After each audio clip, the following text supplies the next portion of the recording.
ओडिशा रे द्वादश श्रेणी बोर्ड परीक्षा प्रश्नपत्र लीक हेबा एक बड़ समस्या होई छिड़ा होइतला। सही समय रे अखिल भारतीय विद्यार्थी परिषदर राष्ट्रीय संपादक थिबा 27 वर्षीय धर्मेंद्र प्रधान छात्र मानक हक पाई राजरास्ता को ओह्लाइथिले। तांका नेतृत्व रे प्राय 2000 रु अधिक छात्र छात्री ओडिशा विधानसभा सम्मुख रे एक विशाल प्रतिवाद सभा और आंदोलन करथिले। सेतबळे राज्य रे मुख्यमंत्री जानकी वल्लभ पट्टनायक नेतृत्वाधीन कांग्रेस सरकार क्षमतारे थिला। छात्र आंदोलन उग्र रूप नेबारु परिस्थिति को नियंत्रण करबा पई सरकार पक्षरु व्यापक पुलिस एवं रैपिड एक्शन फोर्स मुतयन करा जायथिला।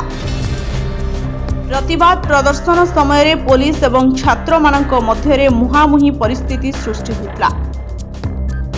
संघर्ष समय पुलिस लाठीचार्ज जोगु धर्मेंद्र प्रधान निजे गुरुतर भावे आहत होते।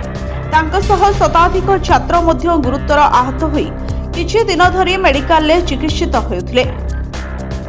तथापि तांकर एही दृढ़ मनोभाव एवं हार न मानिबा नीति तांकु छात्र आंदोलनर एक प्रमुख चेहरा भावे परिचित कराइतला। एही ऐतिहासिक छात्र आंदोलनर बड़ प्रभाव पड़ितला एवं सेतबेलर सरकार परीक्षा व्यवस्था रे व्यापक संस्कार आनिबाकु बाध्य होइतले। परीक्षा कमिटीर पुनः गठन कराजिबा सह विधायक मानकु मध्य एथिरे शामिल कराइ जाइतला।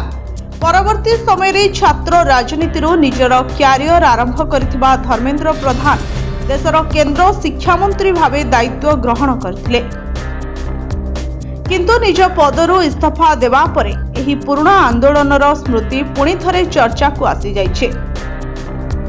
ब्यूरो रिपोर्ट स्वर्ण न्यूज।